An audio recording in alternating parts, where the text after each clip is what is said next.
I think it's time. Do you think it's time? I reckon it's time. So the next stage for these builds is the fabrication or the cage and everything like that. And seeing as, well, you put up the ramps fairly good. I mean, that's... I've never put ramps in before. I got an instruction manual that I didn't open, and they're working. No one's died yet, so I can do it. Will we do it? How hard could it be? What is it? Bend, weld. Right, okay, let's go. Let's make the main hook for your car. It's pretty much like this, the statement is bend, weld, repeat. Right, come on, Josh, let's do it. I don't care, I'm excited now.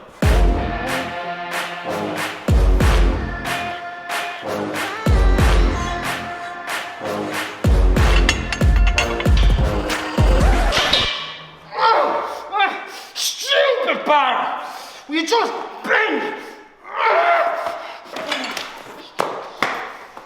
I think it's safe to say, Mike. Josh, that's stupid. Get someone else. I'm not doing this.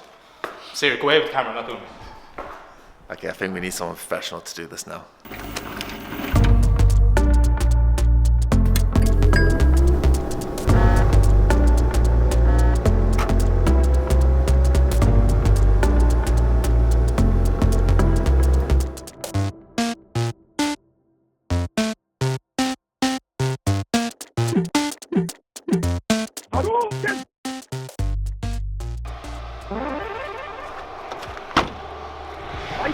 Hello everybody, it's a cold morning. I've been tucked away in my office doing office things on this project for quite some time, but now the fabrication is starting. I've got most of the office stuff and the marketing stuff kind of dialed in before Christmas, so I'm about to help the boys now get a plan on the fabrication for the Corvette. This is the bit where we turn a road car into a race car, and I can't wait.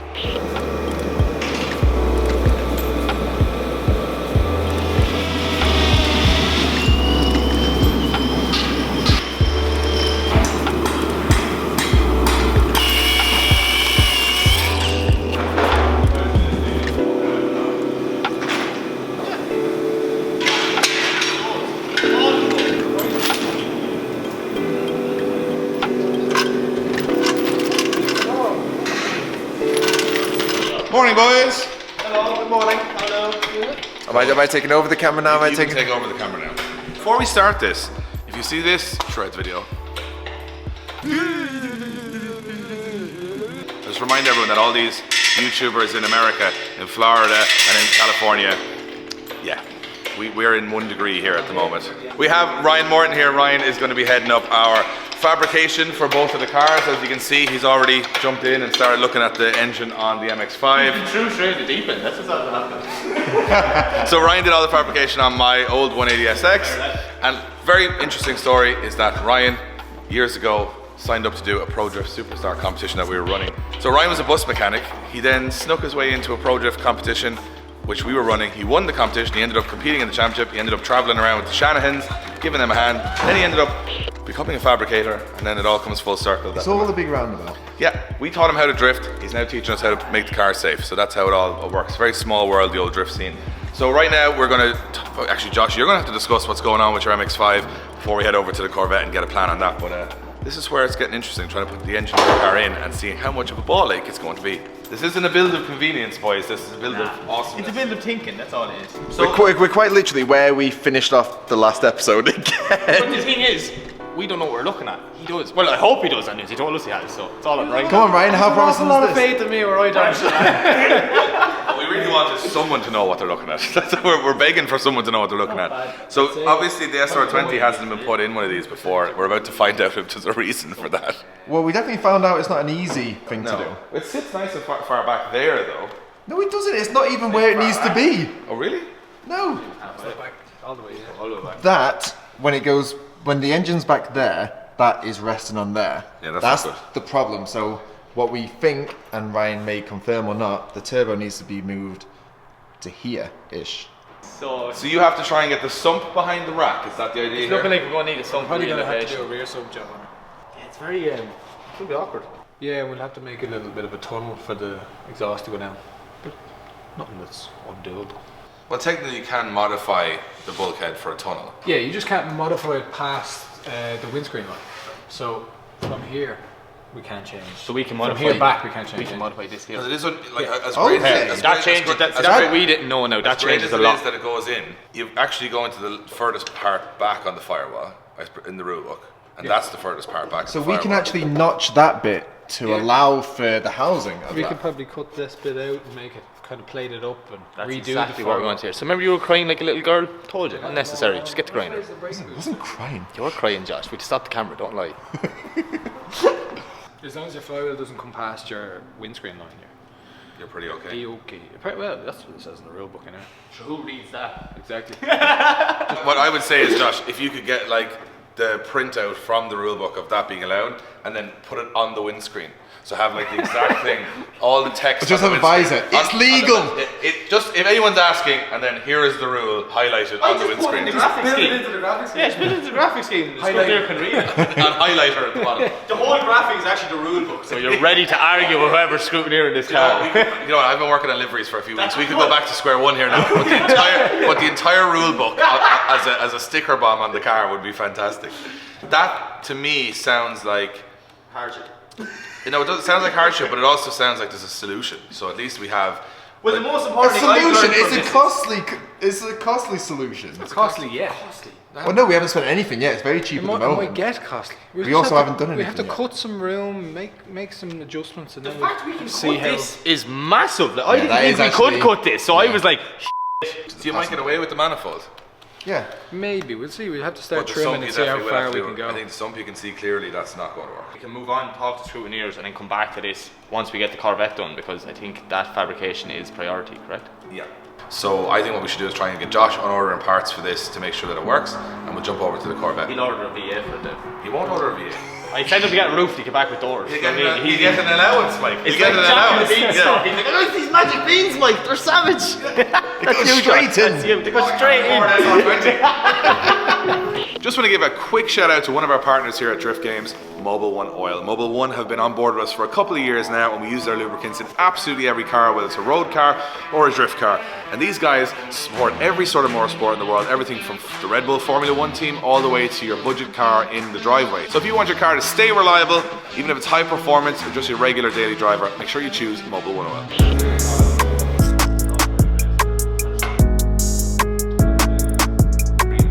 Alright, moving on from the MX-5, we're going to run through the fabrication on the Corvette now with Ryan. I have some ideas, I'm sure Ryan has some ideas. So yeah, we need a cage, obviously.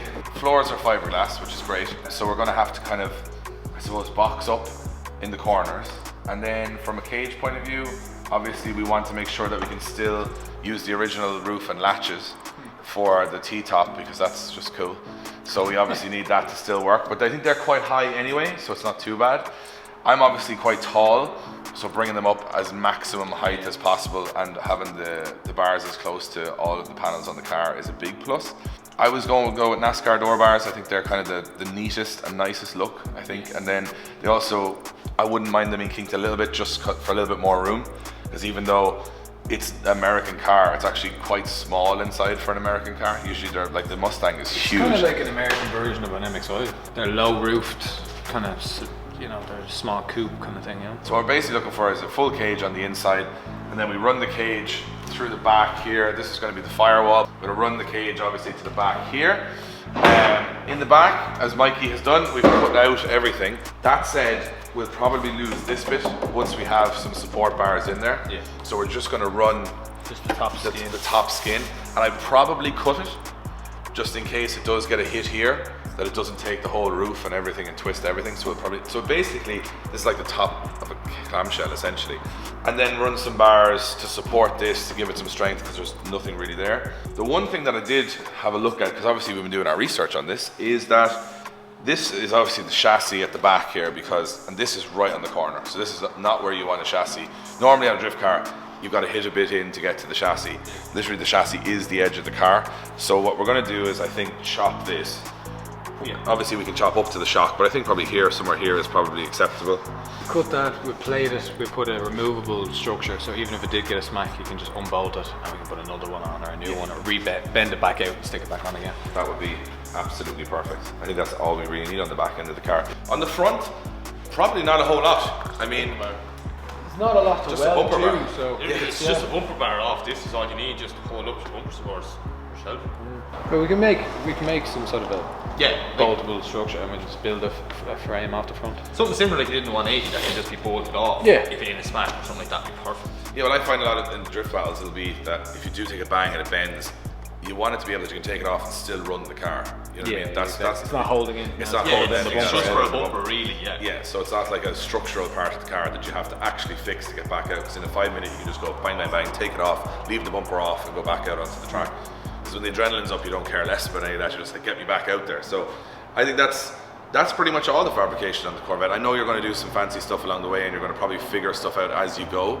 So that's no problem. I'll let you kind of be creative with it and see what you think as you go. I know a lot of the stuff is organic, so that you've got your plan for your main cage, and then as you get to that point, you start adding a few bits in, which that's in your hands. But front bumper bar and rear end, pretty much that's it. Like, I mean, it's not, we don't have to do a tunnel, which is amazing.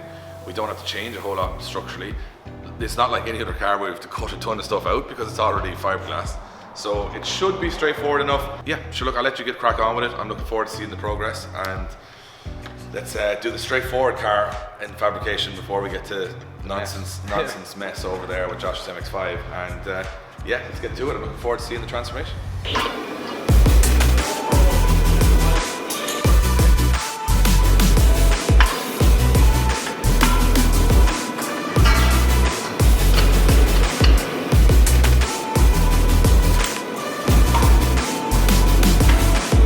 Okay, so while Ryan's busy figuring out the measurements of the main hoop, I thought it'd be a great opportunity to just let you guys know the basics of what is a roll cage and why we do it. It says it in the name. The roll cage is there to protect you in case you roll the car.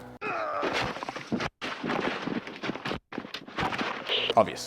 There is a few key points of a roll cage. The most important thing is the main hoop. The main hoop is usually a U-shape that goes over the drivers. The most important thing with this is to keep it as tight as possible to the pillar of the car and the roof of the car. In the event you do roll over, you don't want there to be a gap in the middle. That's why you want the two of them touching, so you know the car will really hold the shape as it goes off on its wild ride. Next most important thing is the pillar bars. So off your main hoop, coming down the side, over the driver's head and down your front pillar is your pillar bars. This stops the edge of the car, you know, right over your head, caving in the event of a roll. It sounds fairly simple, but it is probably the most important thing. So you have two pillar bars, your main hoop, and then you need to put another bar across the center. That's it, that gives you your structure and your protection on the roof. So all points of your cage that are connected from the top or near the roof, you want them as close as possible, literally mirroring the pillars, the lines of the car. The reason is, it's just to stop it crumpling, it's to give the driver the most protection in the event of a roll. The next most important thing in the cage is the door bars. Door bars are hugely important in drifting, and I'd highly recommend anyone, whether you're in competition or not, even in practice days, just get a basic cage with some door bars, because side impact is very, very common in drifting. It is the most common accident. It's the most common injury that comes from, because if you think about it, your door is sitting here beside you. If someone hits you head on that door's going straight into your leg/hip. You don't want that. You can end up breaking hip bones, legs, things like that. So the most important thing we do is we put two nice big strong bars down beside you to protect your legs. The boys have been fancy in their cages, they want NASCAR door bars. So what NASCAR door bars really is, the cage just kind of bends out a small bit, gives a little bit more like elbow room beside you, and it actually goes out and touches the skin of the door. Gives a small bit more room, but it'll stop the door coming in on top of the drivers. So that's the basics of a roll cage. But what I'm going to do now is, I'm going to run through you guys some of the equipment and just show you what you need to make a cage. Okay, so me and Mike have been told that we can't distract Ryan. While he's doodling on my toolbox, by the way.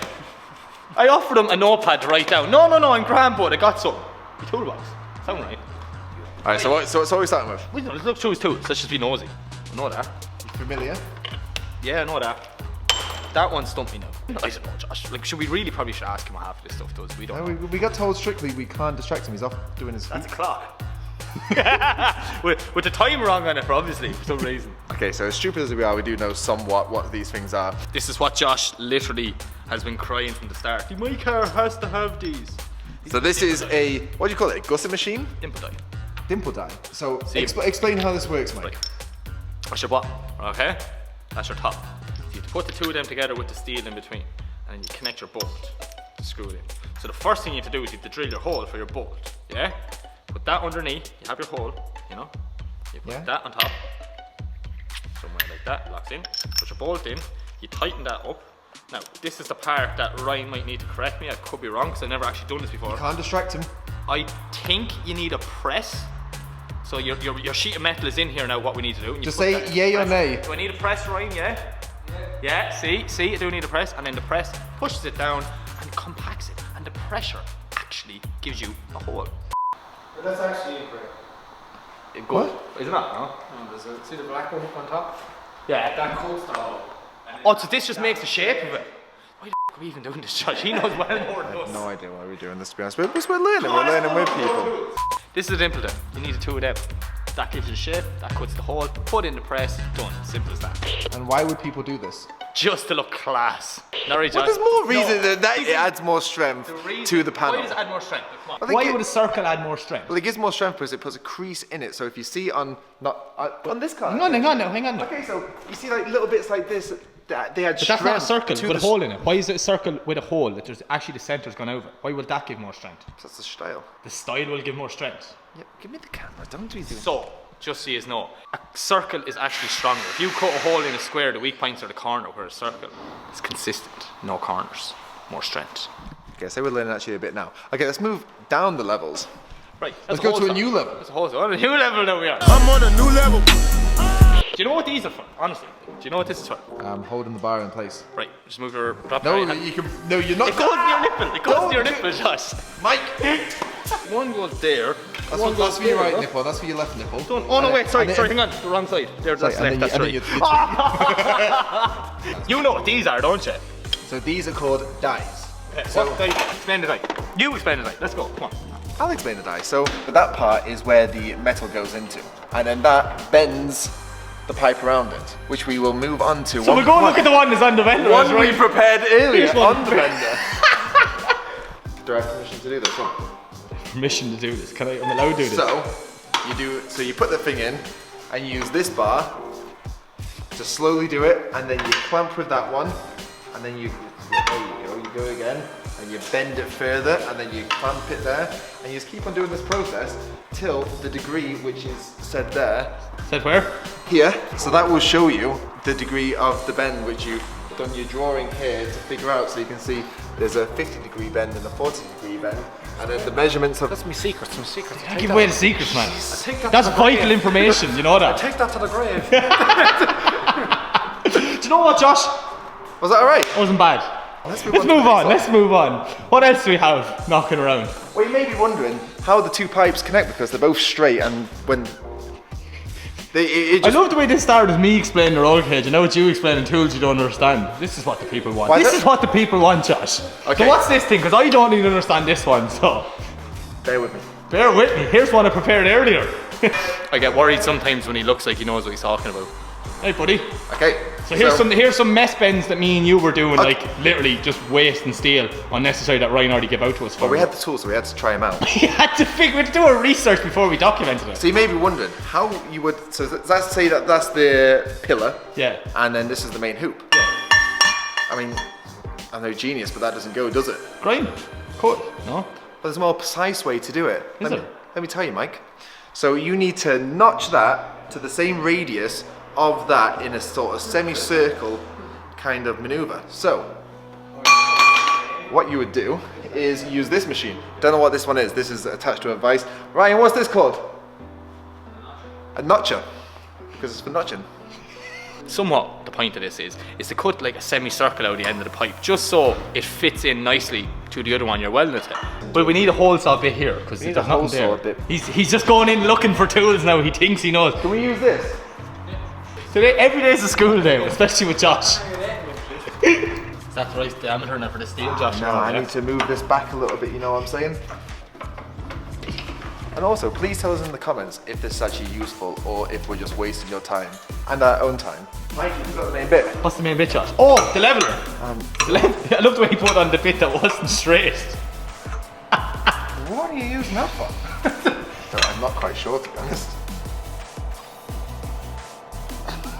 Mint. You're gonna do it with that drill? I was thinking about it, yeah. Well, they won't fit the chuck to start with.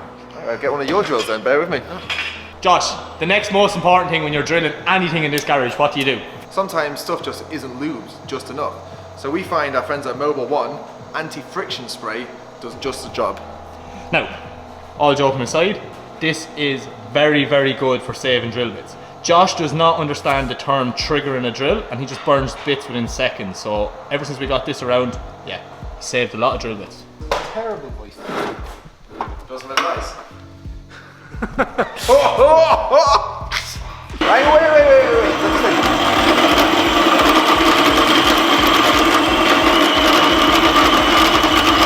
That's long.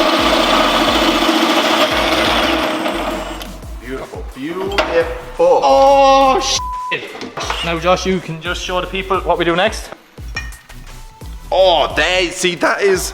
See there, sits in perfectly. Right, so much nonsense. We just wanted to do a really serious explanation, which I thought I did. You just took the mickey, but hopefully the people. Well, that's learn why something. you took the camera. So hopefully, by us, we learned something. Yeah. Let us know in the comments. Are we teaching this or are we just entertaining this? I don't know. We can do both, hopefully. Hopefully, we can do both because learning can be fun. So So this is at school. so that is good. Right, come on, let's not slow Roy down anymore and start getting this cage done, really. Here at Drift Games, we absolutely love online drifting. But more importantly, for you guys watching at home, we want to get you in the game as well. So we've partnered up with DigitalMotorsports.com, Ireland's first online sim store, who are experts in everything when it comes to online drifting. And they're going to give you guys a full free sim rig at the end of this series. Now, I know you want to know how do you win, but it's quite simple. Every single episode of Games Changers, we're going to release a letter. It looks a bit like this. And that letter will form a sentence. And at the end of the series, the first person who can put that full sentence together correctly wins a full simulator. Now that's not bad going. So I might just put a small kink in the middle, just like a 5 or 10 degree kick. I just fill up this gap nicely, but I have to be careful because the latch for the roof could hit it. So we'll see how we go.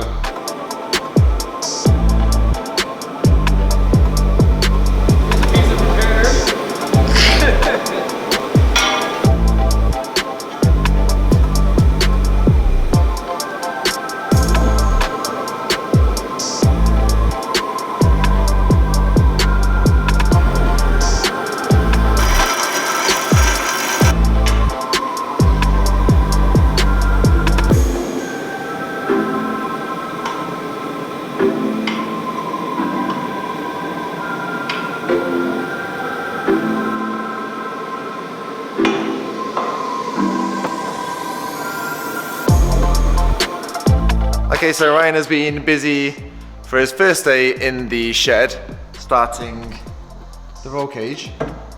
Is this the weirdest roll cage that you've done in a car? Yeah, it's a really odd shape. There's like a curve on the windscreen, then there's like an opposite curve into the roof, and then the roof curves in then as well. It's just You've had to chop away at the roof. to kind of make a little bit of space. So I would say this only makes sense to Ryan because this quite literally looks like a jumble of numbers on it. So can you just talk through quickly what you've got done today? So today we did the boxes, we finalised the main hoop. So just quickly on the boxes, that's the only bit of steel really on the car. Yeah, so you only have your sill and this back partial with it. Thing. Yeah, it should be okay because we're going to brace it right down the sill and all the way along the bottom. It's a bit thicker down there. Yeah. And it's one piece, so we made like a one piece box, so it's just folded. So it's a bit stronger. Same with the front. The front ones will sit in like that, and they're one piece as well. So it just sits on like the front, it's like the chassis rail almost, isn't it? Yeah, it's just literally just the inner sill. So And then you got the main hoop done. main hoops intact. Just fairly just doing the 8 tight. millibars. Yeah, we put a nice little 5 degree kick here in the middle just to kind of fill up the roof line, because when you do these two bends, it kind of came straight across and left kind of a big gap. So Yeah. we kind of filled that up a bit. So it filled in nice.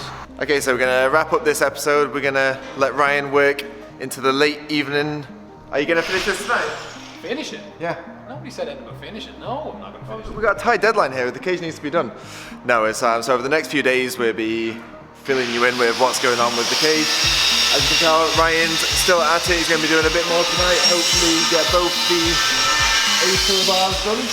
So obviously for this part of the build, me and Mike and Dave, we can't really do anything about it because we don't really know much about fabrication or can't do fabrication ourselves. So we're gonna step back a little bit, let Ryan do his thing, and me and Dave are gonna be going off to, in the next few episodes, to Group D, CM wheels, motion R, and a few other things that we haven't quite released yet. So we'll be releasing them in the next few episodes. So yeah, we shall catch you guys in the next one where we could be elsewhere. La la la la la la la. La la la la la la la. Ryan's behind me doing something, isn't he?